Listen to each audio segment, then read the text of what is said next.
नमस्कार, himachalavhi.com का radio bulletin सुन रहे हैं आप। मैं हूं आपके साथ नेहा गुप्ता। इस बुलेटिन में हम बात करेंगे प्रदेश भर की तमाम बड़ी खबरों के बारे में, लेकिन सबसे पहले नजर डालेंगे सुर्खियों पर।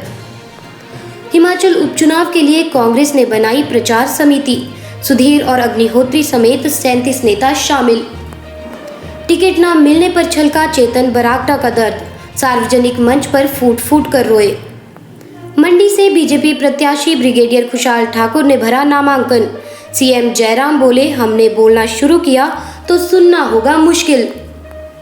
कौल सिंह ने किया सीएम जयराम के बयान पर पलटवार, सुखराम आश्रय को भी दी नसीहत। फतेहपुर से बलदेव को टिकट देने से नाराज बीजेपी मंडल, बीडीसी चेयरमैन सहित 40 प्रधानों ने दिए इस्तीफे।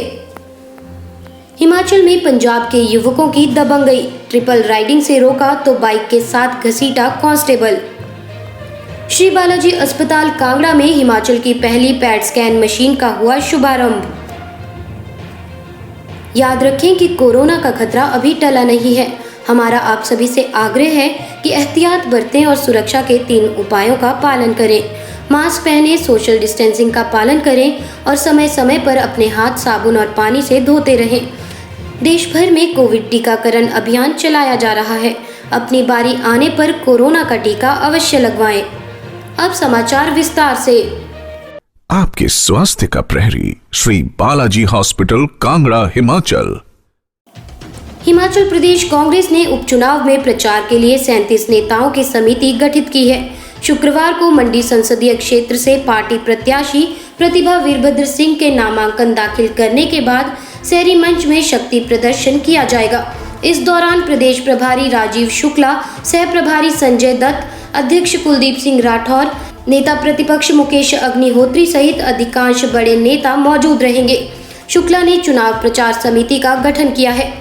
इसमें कुलदीप सिंह राठौर, मुकेश अग्निहोत्री, पूर्व प्रदेश कांग्रेस अध्यक्ष विप्लव ठाकुर सहित विधायक रामलाल ठाकुर, इंद्रदत्त लखनपाल, कुलदीप कुमार, हर्षवर्धन चौहान, सुधीर शर्मा, राजेश धर्माणी, हर्ष महाजन, गंगूराम मुसाफिर, लखविंदर सिंह राणा, जगत सिंह नेगी आदि को शामिल किया गया है। हिमाचल में उपचुनावों के लिए बीजेपी उम्मीदवारों की सूची जारी होते ही हलचल मच गई है। जो नेता चुनावी मैदान में उतरने की आस लगाए हुए थे, उनके हाथ जब मायूसी लगी तो खुले मंच से नाराजगी भी जताई गई। जुब्बल कोटखाई विधानसभा क्षेत्र से स्वर्गीय नरेंद्र बरागटा के पुत्र चेतन बरागटा टिकट की आस लगाए हुए थे, लेकिन पार्टी ने टिकट दिया नीलम सरेख को। टिकट न मिलने के बाद मायूस चेतन बरागटा का दर्द सार्वजनिक मंच पर छलका और वे जनता के समक्ष फूट फूट कर रो पड़े। गुम्मा में एक जनसभा में चेतन बरागटा बोले, मैंने नहीं बोला था कि चुनाव लड़ना है। पिता के देहांत को 15 दिन हुए थे। अस्थियां विसर्जित करके घर पहुंचा तो पार्टी के शीर्ष नेतृत्व ने फील्ड में जाने के आदेश दिए। आप ही बीजेपी का चेहरा होंगे, ये भी कहा गया था। इसके बाद बीते 3 माह से जनता के बीच जा रहा हूं, लेकिन जब टिकट देने की बारी आई तो परिवारवाद की उपज कहकर बाहर का रास्ता दिखाया गया। मंडी संसदीय सीट से बीजेपी प्रत्याशी ब्रिगेडियर खुशहाल ठाकुर ने आज निर्वाचन अधिकारी मंडी के समक्ष अपना नामांकन पत्र दाखिल कर दिया है। इस मौके पर उनके साथ सीएम जयराम ठाकुर विशेष रूप से मौजूद रहे। निर्वाचन अधिकारी के पास नामांकन की औपचारिकताओं को पूरा करने के बाद मीडिया से बातचीत के दौरान सीएम जयराम ठाकुर ने बीजेपी प्रत्याशी की जीत का दावा किया। शेरी मंच से सीएम ने विक्रमादित्य पर निशाना साधते हुए कहा कि सब्र रखें तो अच्छा रहेगा। हमारी मंशा है कि सौहार्दपूर्ण माहौल में चुनाव संपन्न हो। कहने के लिए बहुत कुछ है, अगर बोलना शुरू किया तो सुनना मुश्किल होगा। शेष समाचार ब्रेक के बाद। आपके स्वास्थ्य का प्रहरी, श्री बालाजी हॉस्पिटल कांगड़ा, हिमाचल।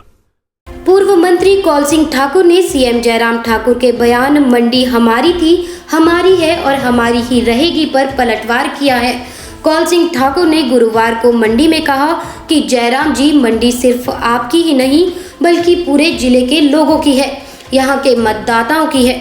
उन्होंने कहा कि जयराम ठाकुर अपने ही गृह जिला के साथ भेदभाव कर रहे हैं। जिला में सिर्फ 2 ही चुनाव क्षेत्रों में विकास के कार्य हो रहे हैं, जबकि बाकी जिलों को नजरअंदाज किया गया है। बता दें कि सीएम जयराम ठाकुर पिछले कुछ दिनों से ये कह रहे हैं कि मंडी हमारी थी, हमारी है और हमारी ही रहेगी। उनके इसी बयान पर आज कौल सिंह ने ये बात कही है। वहीं कौल सिंह ठाकुर ने सुखराम परिवार को भी सलाह दे डाली है। उन्होंने कहा कि सुखराम और उनके पोते आश्रय शर्मा को कांग्रेस में ही रहकर काम करना चाहिए। अब ये लोग दोबारा से कांग्रेस पार्टी में आ गए हैं तो यहीं पर रहकर इन्हें पार्टी के लिए काम करना चाहिए। हिमाचल में होने वाले उपचुनाव के लिए बीजेपी ने फतेहपुर विधानसभा सीट से बलदेव ठाकुर को मैदान में उतारा है। बलदेव ठाकुर के नाम का ऐलान होते ही फतेहपुर बीजेपी में बवाल मच गया। गुस्साए बीजेपी मंडल फतेहपुर, बीडीसी चेयरमैन, महिला मोर्चा फतेहपुर सहित 40 प्रधानों ने वहां पर सामूहिक रूप से हाईकमान को अपना इस्तीफा सौंप दिया है, जिसके बाद फतेहपुर की राजनीति में भूचाल आ गया। बीजेपी मंडल फतेहपुर ने कहा कि उन्होंने पार्टी में रहकर पार्टी की सेवा की है तथा वे हाईकमान से जानना चाहते हैं कि आखिरकार प्रदेश बीजेपी उपाध्यक्ष कृपाल परमार को टिकट क्यों नहीं दिया गया। उन्होंने कहा कि हाईकमान ने ऐसे व्यक्ति को टिकट दे दिया जिसने वर्ष 2017 में बीजेपी के खिलाफ आज़ाद चुनाव लड़ा था। उन्होंने कहा कि हम कृपाल परमार के साथ हैं और अगर पार्टी हाईकमान ने अपना निर्णय नहीं बदला तो वे बीजेपी के खिलाफ कार्य करेंगे। हिमाचल में बाइक सवारों को रोकना एक पुलिस कांस्टेबल को महंगा पड़ गया। बाइक पर सवार पंजाब के युवक पुलिस कांस्टेबल को घसीटते हुए काफी दूर तक ले गए, जिससे पुलिस कांस्टेबल गंभीर रूप से घायल हो गया। बता दें कि ट्रैफिक लाइट चौक पर गुरुवार को एक बाइक पर सवार 3 पंजाबी युवकों की दबंगई सरेआम देखने को मिली।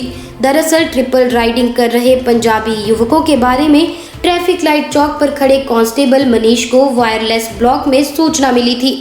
जब बाइक सवार युवक ट्रैफिक लाइट चौक के पास पहुंचे तो कांस्टेबल मनीष कुमार ने उन्हें रोकने का प्रयास किया, लेकिन इन युवकों ने बाइक को रोकने की बजाय उसे और तेज कर लिया। श्री बालाजी अस्पताल कांगड़ा में गुरुवार को कैंसर रोगियों के लिए हिमाचल की पहली पैट स्कैन मशीन स्थापित की गई है, जिसका उद्घाटन वरिष्ठ कार्डियोलॉजिस्ट डॉक्टर वीपी महाजन ने किया। इस मशीन से कैंसर के रोगियों के इलाज में मदद मिलेगी। वहीं प्रदेश ही नहीं बल्कि बाहरी राज्यों के लोगों को भी बहुत कम खर्च पर ये सुविधा मिल रही है। इससे पहले पैट स्कैन मशीन के लिए लोगों को बाहरी राज्यों का रुख करना पड़ता था, जिसमें समय और पैसों की हानि होती थी। इस पैट स्कैन मशीन के बारे में जानकारी देते हुए श्री बालाजी अस्पताल कांगड़ा के सीएमडी डॉक्टर राजेश शर्मा ने बताया कि पूरे प्रदेश में पैट स्कैन मशीनें बहुत ही कम हैं, जिससे कैंसर के रोगियों को काफ़ी मुश्किलों के साथ भारी भरकम खर्च करना पड़ता है। इस मशीन के माध्यम से हम दिल के रोगियों की जांच कर पाएंगे और ये जान सकेंगे कि उनका आगे किस तरह से इलाज करना है। इस बुलेटिन में बस इतना ही। कल फिर मुलाकात होगी। नमस्कार।